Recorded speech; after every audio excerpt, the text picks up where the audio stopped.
Bueno, Carlos, Pablo. enhorabuena ese nombramiento. Muchas gracias, Pablo. Cuéntanos qué es ese cargo, qué es lo que tienes que hacer y qué es ese monstruo que te han encargado.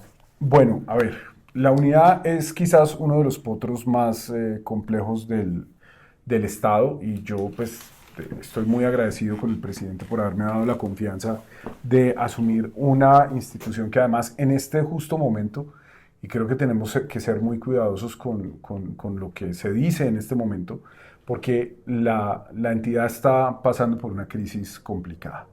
O sea, ha habido unas denuncias por parte de los medios de comunicación, la misma Secretaría de la Transparencia ha actuado poniendo en evidencia estos temas que pues no dejan de preocupar mucho al presidente y a todos los que hacemos parte de este gobierno. Entonces, pues lo primero va a ser eh, pues sacar a los mercaderes del templo, Tenaz. ¿no?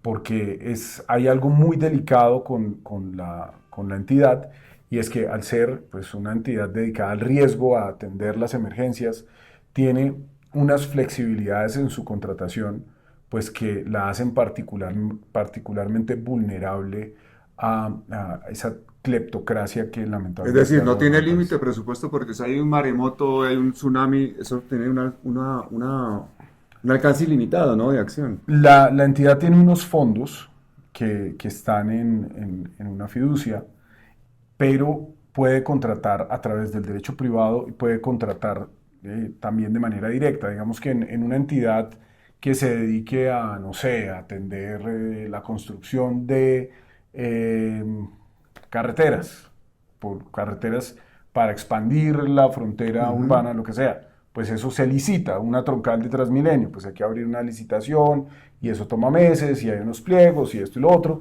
En el caso de la unidad, pues todo tiene que hacerse de una manera inmediata y esa es de cierta manera, pues esa es la teoría Mm. y tiene todo el sentido. O sea, si se desmigaja una cosa por allá en algún lugar remoto del país, Claro, pues claro, hay que claro. atenderlo de inmediato. El COVID, pues había que conseguir las cosas de inmediato. Bueno, un terremoto, lo que sea. Pero eso, en un país como este, que ha tenido una clase política como la que ha tenido, pues lo que se convierte es en un muy jugoso lugar Claro. para hacer travesuras. Eso es como la SAE, más o menos, ¿no? Es muy parecido, o sea, pues, o sea, no es parecido en su misionalidad, pero es parecido en cómo era una Mm. entidad antes de este gobierno, pues en manos de personajes muy poderosos que además tienen una línea directa con los alcaldes y Sí. gobernadores, y eso les permite también hacer politiquería pues de la clásica que han hecho siempre, Oye, cosa que no se yo va a hablo hacer en esta mucho dirección. contigo y yo creo que no se nos había ocurrido ni siquiera esta posibilidad. No voy por ahí. Cuando me dicen que pasas de ser concejal de Bogotá a ser ex concejal de Bogotá y ahora a ser director nacional de desastres, le veo toda la lógica del mundo, perdóname que te diga. ¿Por qué? Porque, hermano, es una lucha contra la corrupción básicamente y eres una persona muy activa, muy dinámica, que estás en un entorno en el que básicamente lo que se necesita es la capacidad de trabajo y de reacción rápida y sobre todo una organización, un grupo, un equipo que te permita llegar a situaciones impredecibles. Imagínate una Sí. erupción volcánica. Puede pasar en 5 minutos Claro. y el director tiene que estar pendiente de todo lo que pasa, pero además, pues yo creo que aquí hay dos cosas. Por un lado, hay que tener una mano con la misionalidad, porque Mm. es una entidad muy importante. O sea, y yo de verdad le agradezco profundamente al señor presidente que haya pensado en mí y me honra mucho. O sea, que en un gobierno como este, que tiene que enfrentar Mm. los desafíos que tiene que gobernar, que pues Mm. tiene en contra básicamente todo, los grandes medios, los grandes poderes económicos, los organismos de control, en fin, pues que en medio de eso el presidente tome la decisión de otorgarme esa responsabilidad, creo que pues es algo Tremendo. que me honra en lo personal, pero que además me compromete a hacer un trabajo impecable. Porque la narrativa que están empezando a echar a andar muchos sectores de la prensa hegemónica y de esos que se han visto afectados por este cambio de gobierno, Mm. pues es que somos lo mismo. Ese es Ah, el relato, ese es el discurso, ya eso es lo que empezamos. repiten. Dicen, pero vean, son lo mismo. Vean esto, lo otro, no sé qué. Es que acuérdense de los hijos de Uribe, ahí está Nicolás Petro. Es que somos lo mismo. No, no somos lo mismo. Mm, Y esta es una oportunidad perfecta para demostrarlo. No somos lo mismo. Y justamente porque no somos lo mismo, es que la reacción desde el otro lado ha sido tan violenta. Y obviamente esto implica pues un desafío gigantesco en cuanto a mi seguridad jurídica, en todo. cuanto a mi seguridad personal, pero pues para Ujú, eso ganamos, claro. para demostrarle al país que al otro sector político asumir el control del Estado, las cosas pueden cambiar para beneficiar a las mayorías. Que bueno, que de pronto no vamos a trabajar para beneficiar a los Ujú, grandes grupos económicos. Pues es que los grandes grupos económicos pueden solos. Y no es que tengamos nada en contra de que la gente genere riqueza. Maravilloso que genere riqueza. Pero para eso no necesitan el Estado. Y hay una cosa que es interesante sobre lo que pasa. Y en la unidad se ve con total claridad ese consenso de Washington. Que esto, aquí ya me va a poner muy mamerto, me van a decir, Dale, dale, dale. el barbudo mamerto. Ese consenso de Washington y esa imposición del norte global a países como estos Mm, es una imposición clara, es desmantelen el Estado, claro. desmantelen lo operativo del Estado y ustedes se lo ponen a los privados. Ujú, Pero alguien tiene que hacerlo, o sea, si yo le quito la capacidad instalada al Estado, por ejemplo, para construir carreteras, para generar infraestructura, para hacer sus propios proyectos, pues alguien los tiene que hacer. ¿Y quién los hace? Pues los políticos a través de ujú. sus testaferros y demás. O sea, siempre ha habido una puerta giratoria muy compleja entre el poder político y quienes hacen negocio con el Estado. Es una mala idea hacer negocio con el Estado. Eso es lo que pensamos algunos. El negocio privado, bienvenido, maravilloso. Otro día tenemos las discusiones sobre si el capitalismo es viable o no. Ese no es el punto. Hoy el capitalismo existe. De pronto, alguna persona que nos ve Es puede la pensar realidad. que funciona. Yo puedo pensar que a largo plazo no funciona, Mm, que va a destruir el planeta. Bueno, en fin, esa es una discusión que se puede dar, pero hoy lo que existe no funciona. claro. Y no funciona porque lo que ha sucedido es que el Estado se desmantela para ponerlo al servicio de unos intereses privados. Y eso no está bien. Pues tu nombramiento me ha sentado un poco mal porque yo te pensaba invitar a varias charlas de geopolítica, sé que ahora vas a estar muy ocupado. Ya no te voy a estar viendo trinar continuamente contra el Transmilenio ni contra este tipo de cosas, me imagino. Me toca bajarle, Te me toca toca bajar. bajarle dos Pero por otra rayitas. parte, ese hecho de haber sido concejal de la oposición ante Claudia López te ha servido de buen entrenamiento de resiliencia porque, hermano, a ti te ha tocado duro, duro, Sí, ¿eh? es un reto muy interesante y muy valioso en una carrera política poder pasar de la oposición, de la resistencia en, no es el legislativo porque el Consejo no es parte Mm, del legislativo, pero digamos que es una especie eh, pues es una corporación colegiada, es una especie de parlamento de la ciudad. Y pasar de ahí al sector ejecutivo, pues creo que es algo muy, pero muy valioso. brutal. Vas a Y estar en el Consejo de Ministros, vas a estar en el Palacio de Nariño. sí, la unidad tiene un asiento como invitado permanente Mm, en el Consejo de Ministros. Entonces, ostentar esa dignidad para poder recoger de primera mano qué es lo que necesitan las personas, qué es lo que están haciendo, ujú. porque no solamente es un asunto de lo que necesiten, es, es que las comunidades tienen un conocimiento.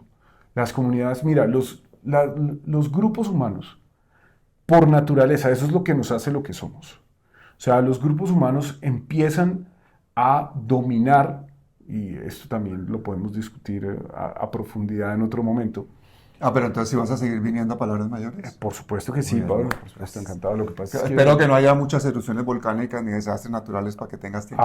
ahora voy a hablar desde un lugar que pues me pone en un papel completamente distinto porque aquí yo ya no soy el que busca oponerse para denunciar o oponerse para, sino pues yo estoy en el poder. Y lo que tenemos que hacer esta vez es demostrar por qué merecemos el poder. ¿Ya te felicitó Claudia López? No, ya ¿no? me felicitó, Revisa el Twitter, ya me revisa el felicitó teléfono. Angélica Lozano y Julián Angélica, ¿qué te Rodríguez dijo? Astoque, que yo era un patán, un charlatán, No, que le piden a Dios que no haya desastres porque eso ha dicho Angélica Lozano. sí, Qué grandeza, qué ser humano. Hombre, yo son creo que bastante cuando a ti te buenas. nombran una cosa de estas, desearte que te vaya mal es desearte que le vaya mal a Colombia, ¿no? Exactamente, pero literalmente, porque además es que la responsabilidad que a mí me dan y pues lo que decía hace un momento, yo aquí tengo una responsabilidad para todos Mm, los colombianos. Esto no es un asunto en el que la atención desde el Ejecutivo pueda tener ningún tipo de sesgos porque es que esta gente es cercana al proyecto, es que no, o sea, punto, el gobierno es para todos y el gobierno además debe estar abierto a todos y nosotros no podemos ser como han sido otros sectores políticos que no le apuestan a la democracia y que al contrario quieren suprimirla y utilizar el poder del Estado de la manera más burda para empezar a construir alianzas gigantescas claro. clientelares. ¿Por qué la derecha ha logrado mantener el poder durante tantos años? Pues justamente porque utiliza el poder de las instituciones para hacer política y Y sus politiquería de la más redes. baja. Mm. Digamos, en el caso de la unidad, pues que tiene que hacer presencia en todo el territorio nacional. Pues por supuesto que ha sido siempre muy fácil para los directores que pertenecen o que llegan amarrados a unos Sí. acuerdos políticos, llegar a hacer acuerdos de todo tipo con los mandatarios locales. Eso en esta dirección simplemente no va a pasar. Hombre, en Y una si, dirección de atención de desastres en las que en un momento dado tienes una capacidad de maniobra económica con la sí, excusa de un desastre, bueno, excusa con la realidad de un desastre, claro, eso es un terreno abonado para la corrupción si no hay unos criterios y un es, control muy claro, ¿no? lo es.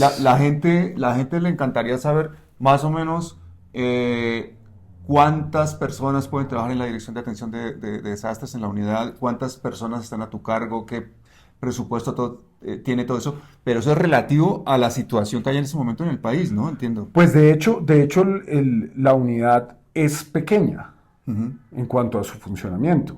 Y eso también tiene otros desafíos desde el punto de vista administrativo. Pero tú coordinas Cruz Roja, una cantidad de cosas en un La momento unidad de... está siempre en el plan, en el PMU, en el puesto de mando unificado, pero es que, por ejemplo, aquí hay una Ujú. cosa pues, que hay que empezar a discutir y a poner en la agenda, y es cómo eh, tenemos a una unidad que está básicamente dedicada a la atención de la emergencia, Ujú. ¿cierto? Que es algo que se hace en una lógica muy marcial, en una lógica muy militar. O sea, es un puesto de mando unificado y tú ves que eso son los militares y el despliegue. Y Ujú. pues por supuesto que en el momento de una tragedia hay que atenderlo con ese tipo de verticalidad porque son unas Claro. acciones inmediatas. Es algo muy parecido a la lógica de una guerra que necesita una atención inmediata, que necesita unas órdenes Ujú. directas, expeditas, pero el trabajo de fondo tiene que ser resolver el problema. Ujú. ¿Cómo resolvemos, cómo prevenimos el riesgo, cómo nos adaptamos al cambio climático, que es una de las grandes banderas del presidente? Pablo, yo no me quiero poner aquí a divagar, Divaga, pero divaga, que no nos no, está oyendo nadie, tú no tranquilo. me quiero poner a Siempre te divagar, digo lo mismo. pero las ciudades de Mesopotamia, Mm. ¿cierto? Que hoy o sea, las ciudades de Mesopotamia son un ejemplo de cómo el cambio climático puede darle forma a la civilización o destruirla, Totalmente. Ujú. incubarla o destruirla. Ujú. O sea, es esta tierra que tenemos hoy que tiene unas condiciones maravillosas de agua, de fertilidad, en fin, podría cambiar. Totalmente. Y nuestros hábitos, nuestro modelo económico, nuestro desconocimiento de la naturaleza, nuestro empeño y Ujú. sobre todo el empeño del modelo capitalista de someter a la naturaleza Ujú. y no adaptarse a ella, nos puede salir muy caro. Una de las cosas que a mí personalmente, y aquí hablo como ciudadano, una de las cosas que a mí más me interesan de la propuesta política de Gustavo Petro es ese Gustavo Petro interesado en el ordenamiento territorial alrededor del agua, interesado en el cambio climático, en dar unas luchas. Esta cosa muy polémica que ha habido en este gobierno acerca de la dependencia de los combustibles fósiles. O sea, son propuestas políticas que son realmente audaces, que son interesantes, que son propuestas además contemporáneas y que el presidente viene enarbolando desde hace más de una década. Eso es algo en donde sí se puede construir un legado de parte de este gobierno, si lo hacemos bien, y la unidad puede jugar un papel muy importante en eso, no solamente en lo específico de su misionalidad, sino también en cómo seamos capaces de escuchar a los ciudadanos, de interpretar eso que están haciendo en todos los lugares del país para adaptarse a ese cambio climático que es una realidad. Aquí pues habrá gente, no creo que haya muchos negacionistas seguidores del canal, pero habrá uno que otro. Aquí pocos, yo creo. Acá pocos. Aquí pocos. Pero habrá uno que Si hay otro. alguno que lo deje en los comentarios para bloquearlo. Hay uno que otro que todavía sigue creyendo que eso es carreta de los mamertos y que nosotros podemos seguir consumiendo este ritmo. Pero yo tengo que decir algo también. Sí, el cambio climático es un hecho. La pregunta es qué porcentaje de eso depende de la intervención humana y qué porcentaje depende de otros factores, porque también una de las críticas que hacen muy frecuentemente los astrofísicos y los geólogos es que a las reuniones de cambio climático no van astrofísicos ni geólogos, van otro tipo de profesionales con otro tipo de visiones. Y olvidamos los ciclos del Sol, olvidamos otros fenómenos geológicos importantes también, propios del planeta Tierra, de nuestra situación en la galaxia, etcétera, etcétera, etcétera. Entonces, esa actitud que tenemos por parte de los negacionistas a veces del cambio climático viene precisamente de haber excluido de las mesas de diálogo a otro tipo de profesionales con otro tipo de visiones. Me llama mucho la atención la agenda globalista en torno a las Naciones Unidas, la Agenda 2030, en el que tú dices, ¿cuánto de eso es realmente preocupación por el planeta y qué tanto se están beneficiando los globalistas de ponernos a todos los países unas mismas condiciones, coartarnos nuestras libertades y en un momento dado hacernos perder soberanía? Porque esa es la otra parte también que tendríamos que no. Sí, eso que tú dices es una duda que es absolutamente válida. Yo, por ejemplo, creo que esto podría llegar a ser polémico porque a veces lo sacan de contexto. Y hermano, no se vaya a hacer echar el primero. Y ahora, no, y además ahora que soy funcionario, pues van a sacar las cosas de contexto aún más. Claro. Pero pues digamos que ahí queda la grabación. Angélica Lozano toma nota. Sí, seguramente sacan y los enemigos políticos sacan los pedacitos. No, es que el papel mismo de los del Estado-Nación es algo que se puede replantear y se puede pensar. O sea, el Estado-Nación funciona a las mil maravillas en el siglo XIX. O sea, en ese momento parece una salida perfecta, ideal, y además hay unas fronteras que empiezan a aparecer históricas, fronteras del lenguaje, de la tradición monárquica, en fin, o sea, hay unas fronteras donde se puede echar a andar un proyecto de Estado-Nación, donde nos reconocemos como iguales, donde nos reconocemos todos como ciudadanos, donde fundamos la república alrededor, o la monarquía constitucional, o lo que sea, alrededor de unas cosas que nos unen y que nos permiten funcionar como sociedad. Pero el mundo va muy rápido, y va cada vez más rápido, es un asunto exponencial. Entonces tú no puedes comparar el siglo XIX comienzos con la mitad, ¿cierto? O sea, el mundo antes del tren es una cosa, el mundo después del tren es otra cosa. Y ciudades que habían estado muy distantes geográficamente, con la aceleración del movimiento humano, se acercan de un momento a otro. Y es que tú ves que hay miles de años donde nada iba más rápido que un caballo, ¿cierto? Las guerras napoleónicas, que fueron hace 200 años, funcionaban de cierta manera muy cercana, con una capacidad de desplazamiento muy similar a guerras de 2000 años antes. Hay un punto en el que la aceleración del mundo hace que el mundo se reduzca de tamaño.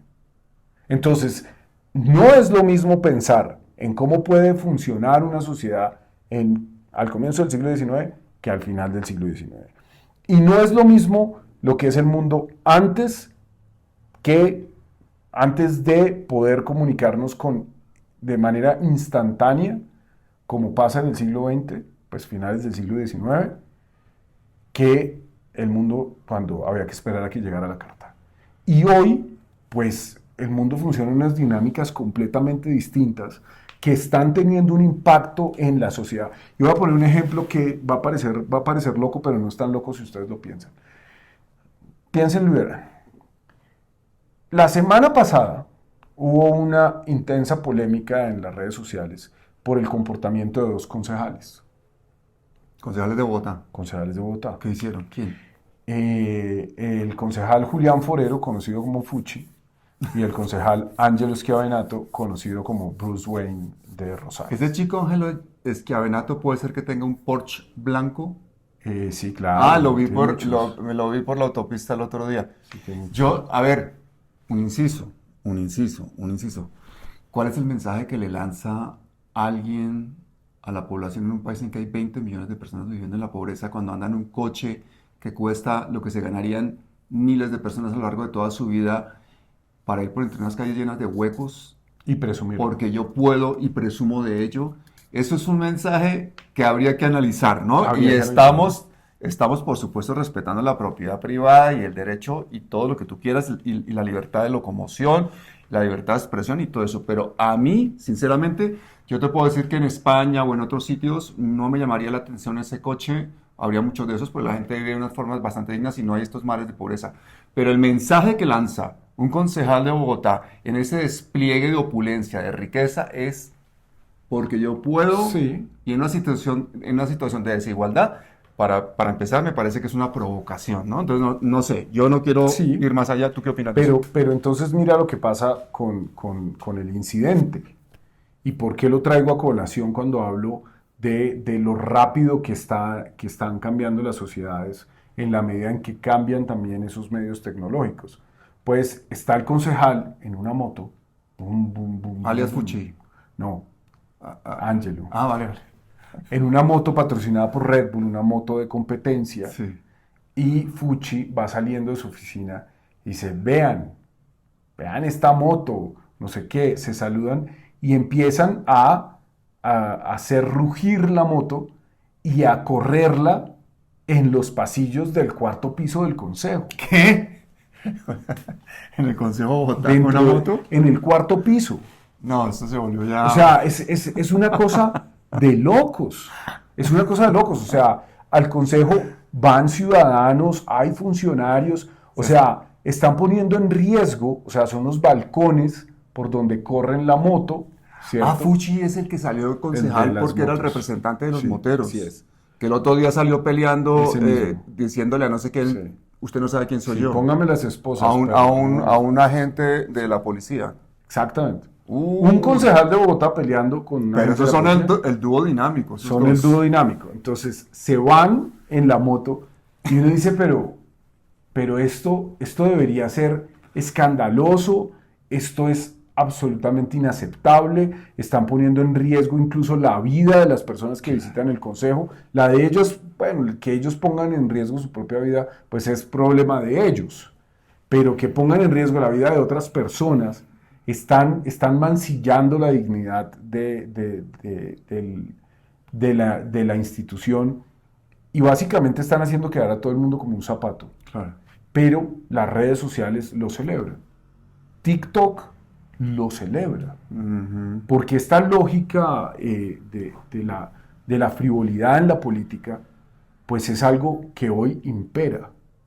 Entonces, ¿quiénes empiezan a llegar al poder? Perdona, porque la gente ve que de alguna forma eso es algo como que rompe con la política tradicional o ¿por qué? ¿Qué es lo que celebran ahí? ¿Qué es lo que hay que celebrar? Hay un enorme descrédito de la democracia liberal y a eso justamente voy con mi reflexión acerca de de la bola de la muerte en el Consejo, ¿cierto? De estos acróbatas del Consejo. O sea, en la que se cruzaban los esa que se motoristas. cruzaban los motoristas. Ya, el Consejo Yo se llegaba está a ver convirtiendo eso, en yo eso. llegaba a ver eso.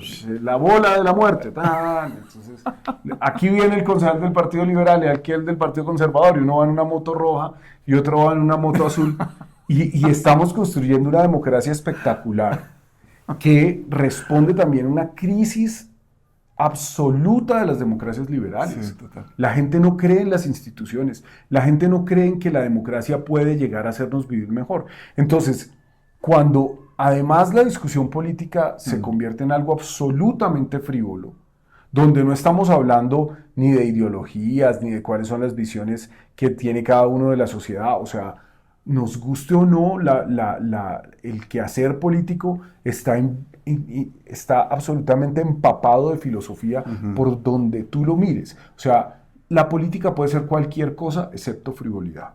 Puede ser cualquier cosa. En la política, pues porque además la discusión política es un reflejo de la sociedad. Hay cosas buenas, hay cosas malas. Todos tenemos luces y sombras, todos. Sí, unos más que otros. No, ya No lo los veo. queremos, pero todos. Entonces, me has dejado con ese caso de los motoristas impresionado, ¿no? no, Sabía eso. es una locura. Entonces, ¿Qué opinará Galán de todo esto? No tengo ni idea, porque además quiero que le votan los proyectos. Pero entonces tenemos una clase política desprestigiada que genera repulsión entre los ciudadanos, que son los que en últimas terminan decidiendo con su voto. Y tenemos por otro lado una nueva clase política que en lo ideológico es continuadora de lo mismo. Estos políticos espectaculares no son políticos que quieran cambiar el estado de las cosas. El Porsche lo muestra a la perfección. Ustedes son pobres porque quieren, yo soy rico porque yo sí trabajo mucho, ustedes son pobres porque no son tan inteligentes como yo. Eso es lo que piensa el que quiere mantener el estatus quo. Ustedes no Así tienen lo un ocurre. Porsche porque no son lo suficientemente buenos. No son lo suficientemente buenos. Ni se han esmerado lo suficiente. No son lo suficientemente inteligentes, no han trabajado lo suficiente. Yo sí. Yo sí me lo he Yo ganado. sí, entonces yo merezco tenerlo. La diferencia es que no Eso es partieron verdad. al mismo nivel. Por supuesto que sí. Tuvieron para empezar la mayor parte de los millones de pobres colombianos la desgracia de ser excluidos por la educación. Y segundo, la falta de oportunidades, y normalmente no pertenecen a unas jerarquías y a unos clanes familiares que les permiten acceder a esos sitios de poder. Hay que decir también que el fenómeno de este chico, él se sacó el Consejo de Bogotá básicamente por el apoyo él se metió con Galán y sacó muy buena, con Lara, y sacó muy buena votación gracias a que ya era youtuber, ¿no? Claro. Ya era conocido. Sí, claro. Él se hizo famoso cuando atropelló a los que le robaron el Rolex o el Cartier. No sé si era un Cartier o un Rolex, pero le robaron el reloj, él iba en su convertible y les echó el Z4 con el encima de los... Z4, claro. exactamente. Claro. Exactamente. Entonces se hizo famoso, pero mi reflexión en últimas para cerrar esto y que no digan que yo estoy divagando, porque créeme que parece que estoy divagando. pero No, tanto. yo lo veo también. Esto a lo que va es a que esa nueva democracia que estamos creando, esa democracia de redes, Sí. que es imposible detener, o sea, nosotros no vamos a poder detener TikTok. Eso es como cerrar las ventanas para que no amanezca. Eso no va a pasar. Tenemos que adaptarnos a esos nuevos medios de comunicación. Y yo no sé si los estados-nación vayan a sobrevivir 2, 3 siglos. Yo realmente no tengo mucha esperanza en que esos estados-nación puedan sobrevivir en un mundo que está cada vez más globalizado. Pero que es un hecho. Yo más que globalizado, yo diría que en manos de globalista, porque una cosa sería la globalización, que es la libre circulación de bienes y servicios, de gente, y que realmente la tecnología entrando dentro del positivismo pragmático alcance para que todos tengamos un mejor desarrollo, y todo eso dentro de países que sean estados de derechos en que el ser humano recupere su dignidad, se redignifique la vida del ser humano. Todo eso sería fabuloso, pero el problema es que todo esto cae en manos de globalistas que lo que han hecho es quitarle soberanía a países enteros y convertirnos a todos básicamente en gente o personas que no podemos estar en contra. Sí. Por ejemplo, de los criterios de las entidades transnacionales, Por ejemplo, que nos dicen, pues usted no puede cultivar aunque sea ganadero, porque nosotros tenemos que cumplir con una cuota de no sé qué tal, ese territorio que es suyo lo voy a cuidar ahora yo, porque usted tiene que hacer esto. Y si no lo hacemos, entramos ya en un tema de control social que cada día es más importante. Aquí, por ejemplo, en Colombia se empieza a ver, pero es que hay países, tú lo conoces muy bien, en China y en otros sitios en que realmente la ingeniería social ha llevado a un control absoluto de las poblaciones. Si ahora, por ejemplo, las bancas centrales sacan su divisa central digital, se acaba el dinero, usted se portó mal, señor, y usted no va a tener ni agua, ni comida, ni nada, ni forma de transportarse, ni nada. Eso ¿Y qué puede vamos a pasar. hacer? Eso Puede puede pasar y está pasar. pasando ya. Y ya tenemos a unos políticos, porque no dejan de ser políticos. El hecho de que digan que son antipolíticos porque son youtubers, son políticos. Que ya están preparados para hacer Tenemos a parte de unos ese juego, políticos sí. que están obedeciendo intencionalmente o no. Puede que pase de forma orgánica. Están obedeciendo a esa agenda donde tiene que haber unos modelos de comportamiento, donde hay unos modelos de éxito que están predeterminados, donde yo solamente voy a ser exitoso el día que acumule esto, el día que tenga este carro. O sea, el fetichismo de las marcas, Pablo, es claramente algo que está encaminado a hacer que muchas personas se sientan inferiores, que muchas personas obedezcan Total. las normas que impone el sistema para algún día poder llegar a eso, para quizás algún día tener el Porsche. Entonces yo tengo que posponer, mira, esto va a sonar chistoso, pero es un poco así. Nunca podemos tener una conversación normal, ¿no? Pareciera que no. Entonces yo quiero ser poeta. Pero empiezan a decirme, tienes que tener un Porsche, tienes que tener un Porsche. Pero es que yo no puedo ir al concesionario y decirle Escribí esto, al señor deme que el lo Porsche. vende, aquí tiene este bello poema que vale más que su Porsche. Claro. Que puede que valga más, porque ese determinar el valor es bien complicado. Entonces, no me lo va a dar. No me lo va a dar. Tengo que llegar con un maletín lleno de dólares para que me lo dé. No me lo da con el poema. Entonces, lo que hace el mundo capitalista es limitar las posibilidades de desarrollo que tenemos los individuos, porque hay un modelo estandarizado, y eso es Walt Disney, y eso es la propaganda, y eso es en últimas, pues esas grandes corporaciones que controlan el mundo y que nos dicen Claro. a qué es a lo que tenemos que invertir nuestro tiempo. Y en últimas terminan por quitarnos por completo la libertad. Y vienen ahora estos pejelagartos, los pubertarios, a decir, perdón, yo no No, debería esa utilizar- palabra no nos van a banear porque eso yo ni la no, conocemos. no debería utilizar ¿Pejelagartos? no debería utilizar la palabra pubertarios. Ah, bueno. Vienen ahora los libertarios a decirnos de verdad que ellos son los adalides de la libertad. No. Cuando nada restringe más la libertad de un ser humano que la dependencia del dinero. Claro. Y además tú vas a comprar el Porsche, como dices tú, con una maleta de dinero, un dinero fiduciario que básicamente se fabrica de la nada. Son papeles. Que son papeles en los cuales no hay un respaldo ni en oro ni en nada, y que básicamente son los manejos que hace la banca internacional, básicamente dirigida desde los Estados Unidos, concretamente desde Wall Street, en los que dicen en qué momento tenemos que poner la economía mundial para que el ciclo nos permita reelegir a Biden o no, ¿no? Sí. Porque eso es a lo que se juega. Entonces tú, como eres una persona que ha estado en la parte de la cresta de la ola económica en cuanto a privilegios, social, etcétera, has accedido a la educación, tienes tus patrimonios, tus cosas y tal, tú eres capaz de hacer eso. Tú eres capaz de llegar con esos papeles que no significan nada y salir con ese Porsche, que tampoco significa Que mucho, tampoco significa mucho. pero que es un clarísimo mensaje a la sociedad de lo poco que te importa el sufrimiento humano. Sí, así es.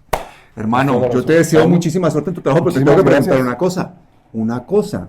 Las próximas entrevistas. No, pero es que me la saboteaste, las me la haremos saboteaste. desde cuando encuentre señal me conectaré. Y desde encima ni algún siquiera nos remoto hemos lugar. encontrado en tu casa, sino en la casa de una amiga. Pero escucha una cosa. Tú no solamente vas a atender emergencias, vas a prevenirlas. Así Esa es es. la parte que yo te quería preguntar, pero eso tiene que ver mucho con el desarrollo. Sí, Cuéntame un poquito con el de eso. ordenamiento territorial. Por O ejemplo.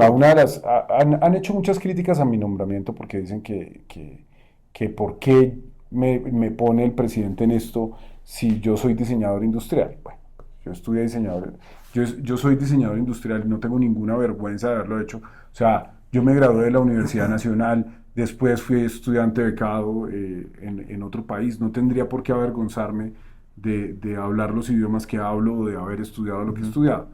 Pero yo me he enfocado desde que estaba en la universidad en temas de ciudad, en temas de ordenamiento territorial. Es algo de lo que puedo decir con modestia que algo sé.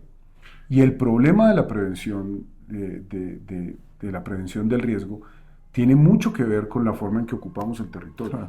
Entonces, pues por supuesto que ese flanco de cómo vamos a ocupar esa tierra tan generosa que nos tocó en este país, pues tiene todo que ver con algo en lo que yo sí tengo experticia. El territorio. Yo antes de que empezáramos a grabar esta charla estábamos hablando contigo de que básicamente después de la tragedia de Armero se creó una entidad que dependía del Ministerio de Gobierno, que era la Dirección Nacional de Atención y Prevención de Desastres. Yo recuerdo con un proyecto de la Unión Europea y estuve viviendo un año en el Chocó, y se había creado una entidad que precisamente que era la primera vez que se hacía para que no sucediese nuevamente lo de Armero, ¿no? Yo no sé cómo evolucionó todo eso. Me acuerdo que era Omar Darío Cardona el director en esa época, y nos prestaron un gran apoyo, ¿no? Y ellos coordinaron un montón de cosas.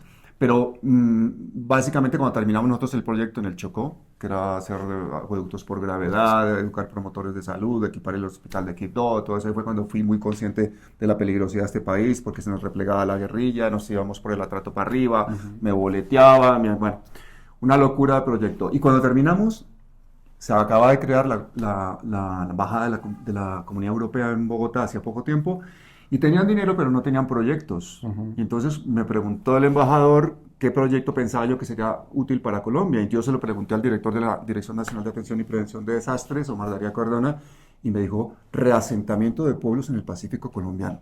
Yo, ¿cómo así? ¿Qué es eso? Me dice que aquí en Colombia y en todo el Pacífico latinoamericano, como están las placas tectónicas de Nazca y todo eso, el mar, los tsunamis arrasan periódicamente poblaciones enteras, y la gente vuelve y hace los pueblos en el mismo sitio. Entonces, ese fue un proyecto, por ejemplo. Y fíjate que eso es producto de la segregación socioespacial. Producto de la segregación social, de la gente que no tenía país, ahí no había ninguna entidad del gobierno representando, o sea, ahí no había absolutamente nada, y eran arrasados y volvían a poner el pueblo en el mismo sitio. Y es un tema de ordenamiento territorial, sí, es un tema de comunicación. En Bogotá sucedió desde el comienzo de la ciudad. O sea, es que la ciudad se hace ahí. La ciudad fundacional, que es entre los dos ríos, entre el San Agustín y el San Francisco, y todo el asentamiento que se hace en la falda de la montaña, pues es justamente porque era la parte que no se inundaba. Ah, ¿sí? Claro, porque Bogotá era un gigantesco humedal. Un humedal. Gigantesco. O sea, Canoas se llama Canoas porque se llama Canoas. El lago, pues era un lago. Todos los humedales gigantescos que siguen, el Torca Guaymaral, pues eso es un sistema hídrico gigantesco que la ciudad empezó a ocupar, pero el orden es así. Primero nosotros los conquistadores y los riquillos y los que tenemos el control, pues nos quedamos con las buenas tierras y a los demás que se los coma la crecida del río. Entonces el territorio, desgraciadamente, en un país primero colonial y después tan infamemente desigual como este, pues siempre se ha ordenado así. Es como nosotros nos quedamos con los sitios donde no hay riesgo y el riesgo se lo dejamos a los pobres. ¿Esa es la razón por la cual se desarrolla primero la ciudad hacia los cerros? Hacia los cerros. Ah, mira, acabo de aprender eso a la edad que tengo. Y después empiezan a llenarse los humedales para hacer nuevos desarrollos, siempre de la mano de los buses. Uy, hermano, yo no sé cómo saca lo de los buses siempre. Es impresionante. Me ha saboteado la entrevista que era para lo de tu nombramiento. Pero Carlos, ahora sí me despido porque lo estamos alargando. Esto no te lo valgo como por vídeo, ni por entrevista, ni por nada. Dale. Esto lo has saboteado. La entrevista viene próximamente. Este es un bonus. Muchas gracias. Mucha suerte, hermano. Gracias.